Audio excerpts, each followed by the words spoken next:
মৰিয়নী ক্ষুদ্ৰ প্ৰাথমিক স্বাস্থ্য কেন্দ্ৰত যোৱা দুসপ্তাহ ধৰি এক্সৰে মেচিনটো বিকল হৈ আছে। ইয়াৰ কাৰণ যেতিয়া আমি সুধিবলৈ আহিলোঁ, ইয়াত জানিবলৈ আহিলোঁ, জানিব অহাৰ পিছত তেওঁলোকে আমাক কৈছে যে ইয়াত কোনোবা কোম্পানী এটা কৃষ্ণা কোম্পানী এটা ইয়াত ছাৰ্ভিচিং কৰিবলৈ আহিছিলে। কৰিবলৈ অহাৰ পিছত তেওঁলোকে ইয়াৰ পৰা কোনোবা মেচিন এটা পাৰ্টছ এটা ইয়াৰ পৰা লৈ গৈছে। ইয়াৰ পৰা লৈ গৈ তেওঁলোকে বোলে দেৰগাঁৱত কিবা মেচিন এটা বিকল হৈ আছিলে। বিকল হৈ থকাৰ বাবে ইয়াৰ পৰা মেচিনটো খুলি লৈ গৈ তেওঁলোকে তাত লগাইছে। এতিয়া আমাৰ প্ৰশ্নটো হ'ল যে মৰিয়নী ক্ষুদ্ৰ প্ৰাথমিক স্বাস্থ্য কেন্দ্ৰ, ইয়াত এখন সমিতি আছে, তেওঁলোককো এই কথাষাৰ তেওঁলোকে অৱগত কৰা নাই। ইয়াত যিসকল বিষয়ববীয়া আছে তেওঁলোককো কোনো ধৰণৰ অৱগত নকৰাকৈ ইয়াৰ পৰা মেচিনটো লৈ যাব পাৰিছে। কি কাৰণত তেওঁলোকে ইয়াৰ পৰা লৈ গৈছে? কাৰণ মৰিয়নী ক্ষুদ্ৰ প্ৰাথমিক স্বাস্থ্য কেন্দ্ৰ পুৰা মৰিয়নী সমষ্টিৰ কোনো এটা জেগাত এক্সৰে মেচিনটো নাই। ইয়াৰ পৰা হয়তো মৰিয়নী কোনোবা কাৰোবাৰ যদি কিবা এটা এক্সিডেণ্ট হয়, কিবা এটা হয়, তেতিয়া ইয়াৰ পৰা হয়তো তিতাবৰ বা যোৰহাটলৈ যাব লাগিব এক্সৰে কৰিবলৈ। ইমানবোৰ ব্যৱস্থা থকাৰ পিছতো ইয়াৰ মাত্ৰ ক্ষুদ্ৰ প্ৰাথমিক স্বাস্থ্য কেন্দ্ৰৰ পৰা কিয় উঠাই লৈ যাব পাৰিছে? আৰু আমাৰ প্ৰশ্নটো হ'ল মৰিয়নী ক্ষুদ্ৰ প্ৰাথমিক স্বাস্থ্য কেন্দ্ৰত আজি এটা বছৰে ইয়াত যি বাৰ্থ চাৰ্টিফিকেট আৰু ডেথ চাৰ্টিফিকেটৰ ব্যৱস্থা আছিলে, এই ব্যৱস্থাটো ইয়াৰ পৰা কৰ্তন কৰা হৈছে। আজি মৰিয়নী ক্ষুদ্ৰ প্ৰাথমিক স্বাস্থ্য কেন্দ্ৰত 24 ঘণ্টা স্বাস্থ্য কেন্দ্ৰত এজন স্বাস্থ্য বিষয়া থাকিব লাগে, কিন্তু 24 ঘণ্টা স্বাস্থ্য বিষয়া এজন থকাৰ কোনো ব্যৱস্থাই নাই। আজি 1টা বজা হোৱাৰ লগে লগে স্বাস্থ্য কেন্দ্ৰ বন্ধ কৰি দিয়া হয়। ইয়াৰ কাৰণবোৰ যেতিয়া আমি জানিব বিচাৰোঁ, সকলোৱে কৈ থাকে ইয়াত ব্যৱস্থা কৰি আছোঁ, মৰিয়নী নগৰত এটা প্ৰাথমিক স্বাস্থ্য কেন্দ্ৰ ঠিক কৰি আছোঁ। আজি কিন্তু অত বছৰে ইয়াত এটা স্বাস্থ্য কেন্দ্ৰ ঠিক কৰিব নোৱাৰিলে। আজি ইয়াৰ পৰা হয়তো ৰোগী এজন যদি কিবা এটা হয় যোৰহাটলৈ যাবলগীয়া হয়, যাওঁতে আধা বাটতে তেওঁৰ মৃত্যু ঘটিব পাৰে। এইবোৰ ব্যৱস্থা থকাৰ পিছতো, ইমান ধুনীয়া ইয়াত এটা পৰিৱেশ থকাৰ পিছতো আজিলৈকে কিন্তু কোনো এখন চৰকাৰে ইয়াত এখন সুন্দৰ স্বাস্থ্য কেন্দ্ৰ নিৰ্মাণ কৰিব নোৱাৰিলে। ইয়াত এক্সৰে মেচিন যদি আজি 24 ঘণ্টাৰ ভিতৰত তেওঁলোকে ঠিক কৰিব নোৱাৰে, তেতিয়াহ'লে কিন্তু ইয়াত এটা ডাঙৰ ব্যৱস্থা এটা গ্ৰহণ কৰা হ'ব। কাৰণটো মানে মেচিনটো অলৰেডি আমাৰ ভালেই মেচিন আছিলে। আমাৰ ইয়াৰ পৰা আজিলৈকে যিমান দিন হ'ল মেচিনটো বেয়া হোৱা নাছিলে। এটা এই চিয়াৰ চিষ্টেমটো যিটো, এইটো কৃষ্ণা ডায়েগনষ্টিক বুলি এজন হেৰিয়ে চলাই থাকে কোম্পানীয়ে। সেই কোম্পানীয়ে বস্তুটো আমাৰ ইয়াত ক'লে যে ছাৰ্ভিচিঙত এজন মানুহ গৈ আছে আপোনালোকৰ কথা, মোলৈ ফোন কৰিলে। মই বোলো ঠিক আছে, ছাৰ্ভিচিঙলৈ মানুহ আহি থাকে। আৰু সেই ছাৰ্ভিচিঙলৈ আহিয়েই মেচিনটো এটা পাৰ্টছ খুলি লৈ গুচি গ'ল।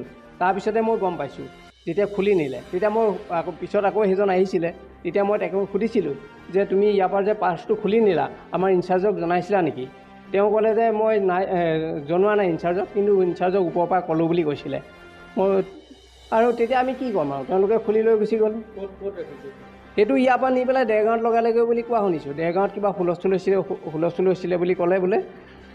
সেইটো কাৰণে এতিয়া বৰ্তমান সুবিধাটো নাই। সেইটো 15 দিনমান হৈ গ'ল। যথেষ্ট ৰোগী আহে। এইটো আপোনাৰ নগচাৰীৰ পৰাও আহে। যথেষ্ট সমস্যাৰ সন্মুখীন হ'বলগীয়া হৈছে। নগচাৰী আপোনাৰ গোটেই সীমামূৰীয়া মানুহখিনিও আহেতো, ইয়াত বেলেগত নাইতো। আৰু ইয়াত ইয়াতে আছে নেকি? মই জনাত ইয়াতেই আছে, চলি আছে। এইটো আমি কি ক'ম? এই বিষয়টো আপোনালোকৰ উদ্বোধন কৰ্তৃপক্ষক অৱগত কৰাইছে? হয়তো জনাই থোৱা আছে। সদায় আমি মেচিনৰ কথা কৈয়ে থাকোঁ, ফোন কৰিয়ে থাকোঁ। ছাৰেও ফোন কৰে, ময়ো কৰোঁ যে কি হৈছে আনি দিম বুলি ক'লে। সিদিনাখন ক'ৰবাত যোৰহাটৰ পৰা আনি দিম বুলি ক'লে, যোৰহাটত নিদিলে।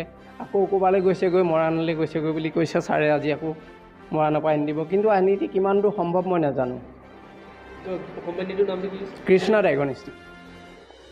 আজি আমি আপোনালোকক অৱগত কৰিছোঁ যে আজি এই মানুহজনে যোনজনে কৈ গ'ল যে দুখীয়া মানুহবোৰ আহি পিনে ইয়াত সা সুবিধাবোৰ নাপায়। আমাৰ ইয়াত 50,000 জনবসতি এলেকাৰ মাজত মাত্ৰ এখনেই,